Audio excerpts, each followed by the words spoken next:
ఈ పుణ్యక్షేత్రం అభివృద్ధిలో తోడ్పడుతున్నటువంటి ప్రతి ఒక్కరి కోసం, ఇక్కడ వచ్చేసినటువంటి సంస్థలందరి కోసం ప్రార్థన చేయమని, ఈ దివ్య పూజలు సమర్పించమని మనందరూ తరపున మన మధ్య వచ్చేసినటువంటి పీఠాధిపతులను ప్రేమతో మనవి చేస్తూ ఉన్నాను. పితా పుత్ర పవిత్రాత్మ నామమునా సమాధానము మీతో ఉండునుగాక.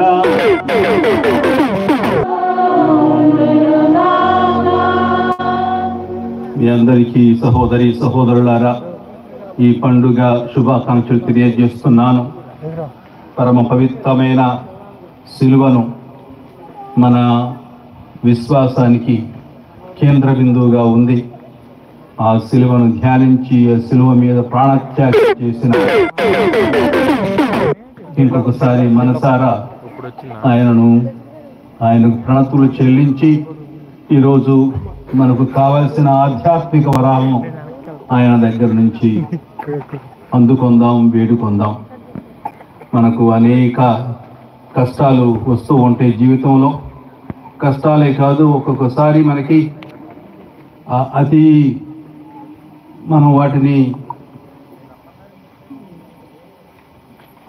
గురించి ఆలోచించినప్పుడు మనకి ఏం చేయాలో తెలియదు కూడా. మన మైండ్ అంతా కన్ఫ్యూజన్తో నిండిపోయి ఉంటుంది. అయినా సరే అటువంటి క్లిష్ట సమయాల్లో కూడా ప్రభువు మనకి ఊరటగా ఉండి మన సిలువలను మోయడానికి మన జీవితంలో ప్రభువు మనకి ఊరటనిస్తారు. కాబట్టి జీవితం అనేది ఒక సవాల్. ఈ సవాల్ని మనం చేకొని ఆయనతో నడవడం నేర్చుకోవాలి. అప్పుడే మన విజయాలు సాధించగలం. అందరూ విజయాలు కావాలని కోరుకుంటూ ఉంటారు. దివ్య పూజలు అందరూ కోరుకునేది విజయాలే. ఒకళ్ళు పరీక్షలో ఉత్తీర్ణులు కావాలంటే మరొకళ్ళకి జాబ్ కావాలి, మరొకరికి పెళ్లి కావాలి, మరొకరికి సంతానం కావాలి, మరొకరికి వ్యాధి నయం కావాలి, మరొకరికి చాలా చాలా కోరికలు ఉంటాయి. అందరూ విజయాలు కావాలని కోరుకుంటారు. కానీ ఆ విజయాలు మనకి ఎలా లభిస్తాయంటే సిలువ ద్వారా మాత్రమే లభిస్తాయి. జీవితంలో అది మామూలు పరిణామం. అది ఆ పరిణామం మూలంగా మనం కూడా ప్రభుని చెంత చేరి విజయాలు సాధించుకోగలం. కానీ సాధించేటప్పుడు ప్రభు మన చెంతనే ఉండాలని, అలాగే మనం కూడా ప్రభుని చెంతనే ఉండాలని మనం ప్రార్థన చేసుకుంటూ ఉండాలి. అది మన జీవితం యొక్క సూత్రం. ఆ సూత్రాన్ని మనం పాటించాలి. సిలువ మీద మరణించిన క్రీస్తు ప్రభుని మనసులో ఉంచుకొని, ఆ సిలువను మనసులో నాటుకొని, ఆ సిలువ ఇప్పుడు మన హృదయంలో మన మనసులో ఉంటూ దాన్ని మనం ఎప్పుడు ధ్యానిస్తూ ఆ ప్రభుని వేడుకుంటూ ముందుకు సాగుతూ ఉండాలి. కాబట్టి ఈరోజు 14వ వార్షికోత్సవాన్ని జరుపుకుంటున్నాం. గత 10 సంవత్సరాల నుంచి 9 సంవత్సరాల నుంచి వస్తూ ఉన్నాను. నేను ప్రతి సంవత్సరం తిరుగుతూ ఉంది.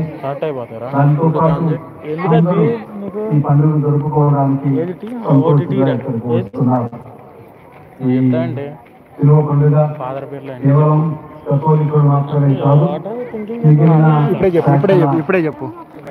క్రైస్తవులను కూడా వాళ్ళను కూడా ఆకర్షిస్తుంది.